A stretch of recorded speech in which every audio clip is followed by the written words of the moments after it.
Hello, you're watching Shalom World News. I'm Dana Villa from Chicago, USA. Here are the latest headlines from around the world. In expressing gratitude for their efforts, Pope Francis referred to the Ukrainian Council of Churches and Religious Organizations, or UCCRO members, as a testimony of peace in a country suffering from war. The Pope praised the cooperation of the member organizations when he spoke to a UCCRO delegation on Wednesday, January 25th, before the general audience. He noted that they support those in need, protect the rights of the faithful of all denominations, and promote the observance of human rights. The Holy Father defended the interfaith cooperation by stating that he saw it as a, quote, a grace from God that all those projects be determined and carried out jointly as brothers, end quote. In his closing remarks, Pope Francis assured the audience that he prays daily for world peace and for the beloved Ukrainian people.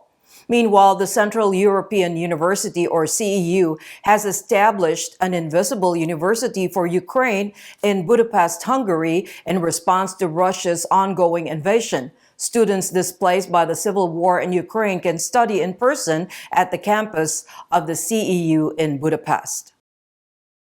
Two churches in southern Spain were attacked by a man with a machete, leaving one person dead and another hurt. The culprit reportedly entered the San Isidro Church in Algeciras first, where a priest was attacked and gravely hurt.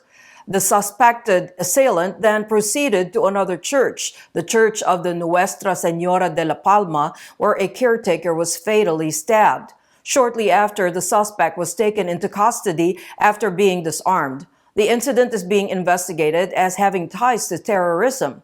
Prime Minister Pedro Sanchez extended his sincere condolences to the families of the caretaker who died on a Twitter message. The assault was characterized by the local Muslim community in Algeciras as a brutal and cruel attack. The visit of Pope Francis to the Democratic Republic of Congo, or DRC, which is scheduled to start at the end of the month, is an indication of his consideration for and solidarity with the Christian population in the Central African nation, according to the country's Minister of Communications and Media. Patrick Muyaya Katembwe, speaking to journalists about the preparations for the January 31st to February 3rd papal visit, said it is truly a historic one. The last visit of a pope was in 1985. The spokesman stated that the event will symbolize many things because Pope Francis is closely monitoring the situation in the Democratic Republic of Congo, and he frequently speaks about the need for peace in the region. Minister Muyaya expressed his government's delight to organize the pontiff's visit. He said that it is also a show of solidarity with the Congolese people who have long been battered by war. Meanwhile, the country has declared Rwanda's shooting as one of its fighter jets as an act of war amid mounting tensions. Rwanda's government said it took defensive measures against a plane that had violated its airspace, a claim denied by the Democratic Republic of Congo. As soon as the war started, Catholics in the U.S. promptly organized to aid Ukrainians. The chairman of the U.S. Conference of Catholic Bishops Subcommittee on Aid to the Church in Central and Eastern Europe, Bishop Jeffrey Monforton of Steubenville, prayed that they would continue their generosity to the region, bringing healing where there is war, hope where there is despair, and faith that would lead to justice and peace. Catholics are once more urged to contribute to this yearly collection on Ash Wednesday, February 22nd, which has helped churches in 28 countries escape repression for 3 decades. Certain dioceses will take the collection on a different day. You can donate to #IGiveCatholicTogether as well. The U.S. bishops hastened the distribution of close to 50 emergency grants for war-related aid to churches and Catholic groups in Ukraine and a number of surrounding nations during the early months of the conflict in Ukraine.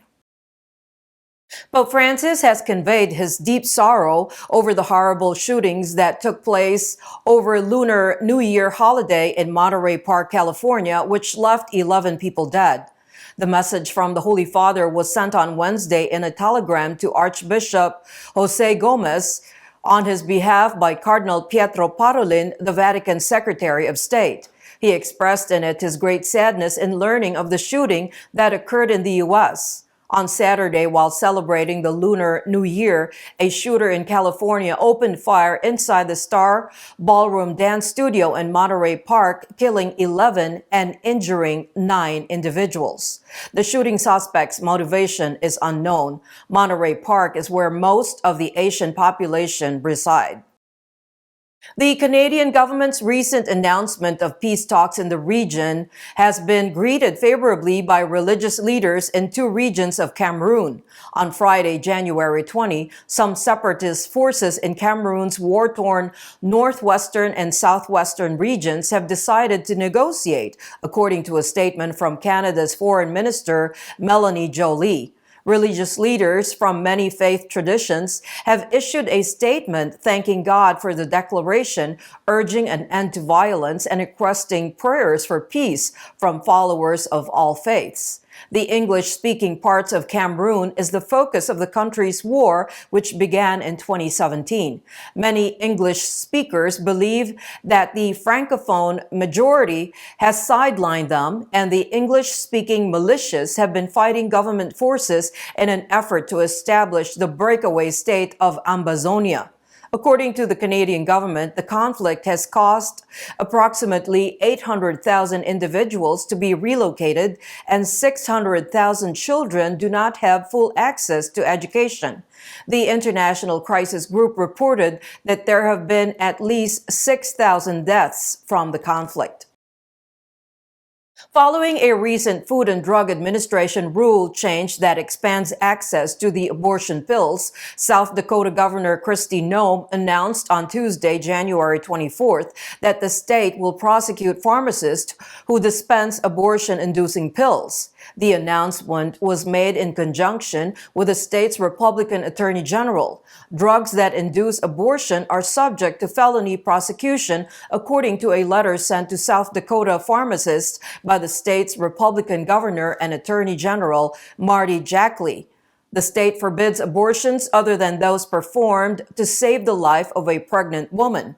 The FDA revised the labeling for abortion pills formally earlier this month, allowing many more retail pharmacies to distribute them as long as they successfully complete a certification process. The modification might increase access at internet pharmacies where allowed by law. Anyone can obtain a prescription through a telemedicine session with a medical expert and then receive the tablets by mail. Legal experts anticipate proponents of abortion rights bringing test cases to challenge state limits, which will result in years of court wrangling over the access to the pills. The San Damaso Ecclesiastical University has awarded gold medals posthumously to Pope Benedict XVI and the Archbishop Emeritus of Madrid, Cardinal Antonio Maria Rocco. Despite the award being announced in December, the solemn ceremony will take place on Friday in honor of the feast of St. Thomas Aquinas. The Ecclesiastical University of San Damaso was founded in 2011 by the Congregation for Catholic Education under the pontificate of the German Pope. Cardinal Rocco, who was Madrid's archbishop at that time, was chosen as the organization's first Grand Chancellor. The medal ceremony will be presided over by Cardinal Carlos Osoro, the Archbishop of Madrid, and will also feature the presentation of a book that highlights the intimate connection between the university and Pope Emeritus Benedict XVI. A federal grand jury indicted 2 Florida residents for spray painting threats on the state's reproductive health services facility. In the Middle District of Florida, a federal grand jury returned an indictment that charges Caleb Freestone, 27, and Amber Smith Stewart, 23, with conspiring to obstruct the provision of reproductive health care by workers of the institutions. The indictment claims that as part of the conspiracy, the defendants targeted pregnancy resource centers and defaced them with threats sprayed on them.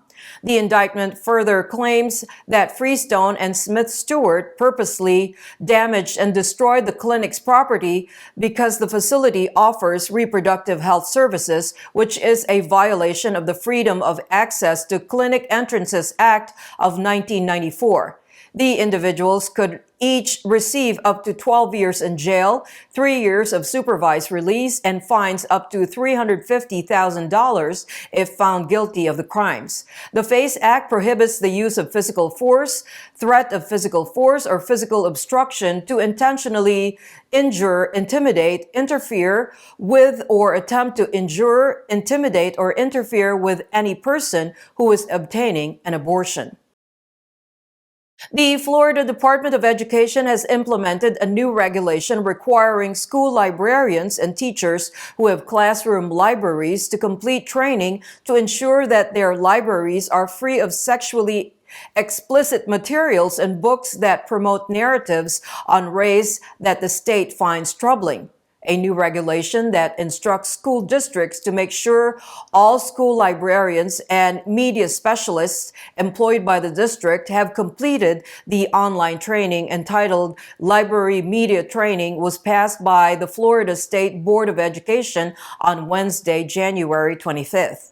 The training was put into place as part of a yearly department submission explaining the teaching resources used in the classrooms. The training instructs school districts to adhere to the demands of the Parents' Bill of Rights, which mandates that school districts grant parents access to any item or school in library upon request. The Parents' Bill of Rights was signed into law in 2021.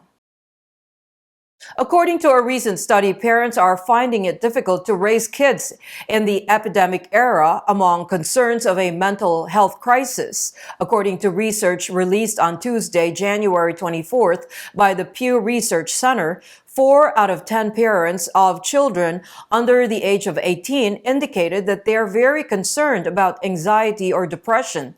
36% of those polled indicated that they were at least somewhat concerned about their kids having emotional problems, while 23% said they were neither too concerned nor not at all concerned. From September 20 to October 2nd, Pew Research Center polled 3,757 parents online. While most parents find their responsibilities fulfilling and enjoyable most of the time, moms are more likely than men to say that they are also finding their roles to be stressful and exhausting. According to the survey, Black and Asian parents were less likely than white and Hispanic parents to be concerned that their children would experience anxiety or depression. Alabama Governor Kay Ivey signed an executive order on Friday, January 20, that aims to reinforce the state's existing Religious Freedom Amendment. Religious freedom is the cornerstone of the American way of life, and as a governor, I will always protect the rights of Alabamians and ensure that they are free to exercise their beliefs as provided in the Constitution, Ivey said. Executive Order 733 ensures the enforcement of the Alabama Religious Freedom Amendment, which was proposed and ratified in 1998 as a reaction to federal court decisions viewed as hostile to the free exercise of religion. The order specifically sets out several legal principles providing religious liberty protections for professionals and businesses holding a government license, state contractors, recipients of grants, government benefits, and state employees. Alabama was ranked as the 12th best state for religious freedom in 2022, according to Religious Liberty in the States, a database on religious freedom in the U.S. maintained by the Center for Religion, Culture, and Democracy. And those are your latest headlines. Do join us tomorrow. In the meantime, you can visit swnews.org for more updates. Shalom.